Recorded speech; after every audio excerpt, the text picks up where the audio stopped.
মনে রাখতে হবে ক্ষমতার মালিক কিন্তু জনতা। যারা সংসদে আমরা হচ্ছে গোলাম, আমরা হচ্ছে কামলা। আগামী 5 বছর পরে ভোট দিলে নাই। আগে আমাদের গ্রামের ভাষায় একটা কথা বলে, আগের দিন নাইরে নাতি খাবলায় খাবলায় মিঠাই খাইতে। সততার একটা আলাদা এক ধরনের আনন্দ আছে, একটা আলাদা এক ধরনের প্রশান্তি আছে। কম খাবেন, কম পড়বেন, কিন্তু মেরুদণ্ড সোজা রাখার এক ধরনের অন্যরকম একটা আনন্দ আছে, মাহাত্ম্য আছে, ঔদার্য আছে। কারো কাছে বিবেক বর্গা দেওয়া লাগে না। অনেকেই বলে বাংলাদেশ নিয়ে হতাশ, কিন্তু আমি আশাবাদী। সে হয়তো ওই ছেলেটা হয়তো এনসিপি করবে না, প্রয়োজন নাই। সে বাংলাদেশকে পছন্দ করলেই হয়েছে, সে বাংলাদেশ পন্থা হইলেই হয়েছে। আমাদের বাংলাদেশটাকে ভালোবাসতে হবে। এই বর্ডারের ভিতরে যে ল্যান্ড, এই ল্যান্ডকে আমাদেরকে ধারণ করতে হবে, ওন করতে হবে। আমাদের দেশটাতে বিদেশের সেবাগুলোকে আমাদের আনতে হবে। আমাদের জন্য বিদেশি গিয়ে চিকিৎসা নিতে না হয়, আমাদের এই জন্য বিদেশের সেবাগুলোকে এই দেশে আমাদেরকে বানাইতে হবে। আমাদের সন্তানদেরকে যেন বিদেশে পাঠাইতে না হয় পড়াশোনার জন্য। বিদেশের যে সেবা, বিদেশের যে আধুনিক প্রযুক্তি, বিদেশের যে স্ট্যান্ডার্ড, সেই স্ট্যান্ডার্ড আমাদেরকে দেশে আনতে হবে ইনশাআল্লাহ। এটা দায়িত্ব আপনাদের তরুণ প্রজন্মকে নিতে হবে। কারণ তরুণ প্রজন্ম আপনারা এখনো মাথা বেচেন নাই, আপনারা মেরুদণ্ড এখনো বেচেন নাই। এবং যখনই দেশের ক্রান্তিকাল আসছে, তরুণরা এবং নারীরা সামনে থেকে নেতৃত্ব দিয়ে বাংলাদেশকে সঠিক পথ দেখাই দিচ্ছে। মুরব্বী যারা আছে তারা অভিজ্ঞ মানুষ, তাদেরকে সম্মান করি, তাদের অভিজ্ঞতা নিয়ে আমরা চলবো, কিন্তু আমাদের পথটা আমাদেরকে চলতে হবে। সেজন্য আপনারা যারা আছেন, তরুণ প্রজন্ম, স্কুল কলেজের বাচ্চারা, স্কুল কলেজের ভাইয়েরা, আপনারা যারা স্কুল ড্রেস পরে আসছেন, মনে রাখবেন স্কুল ড্রেস পোলাপান, এই যে স্কুল ড্রেসটাই হচ্ছে ভবিষ্যৎ বাংলাদেশ। অতীতের বাংলাদেশকেও পরিবর্তন করেছে, ভবিষ্যতের বাংলাদেশকেও পরিবর্তন করবে। আগে দেখা যায় তো বাপ সিদ্ধান্ত নিয়ে দিত কোন দলে ভোট দিবে, কোন দল সাপোর্ট করবে, দিত না?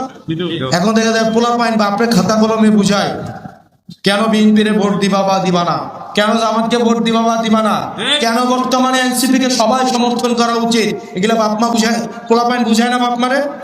দেখবেন প্রত্যেক ঘরে ঘরে দেখবেন মেয়েটা, ছেলেটা এবং মাটা এনসিপির সমর্থক।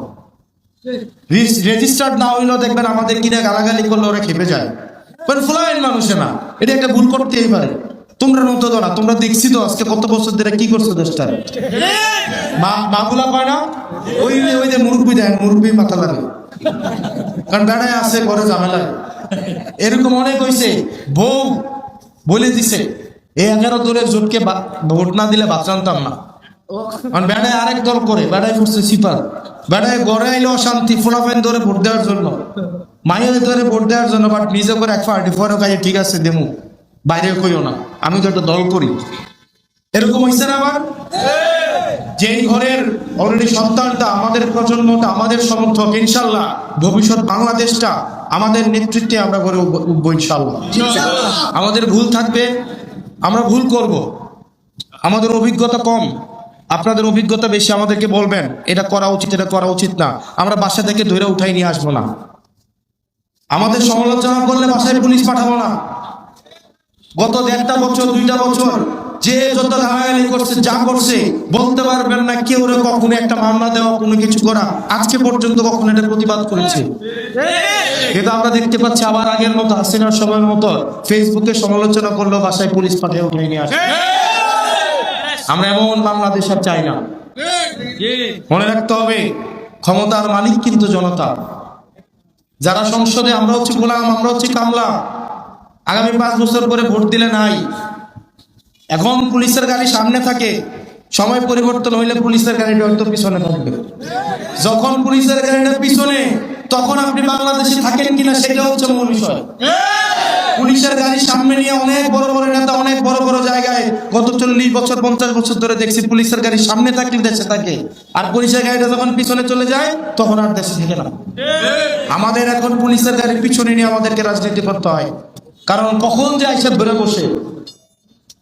সেজন্য প্রিয় তরুণ প্রজন্ম, দেশটা আমাদের পাল্টাইতে হবে। কারণ বেগম পাড়ায় আমাদের বাড়ি নাই,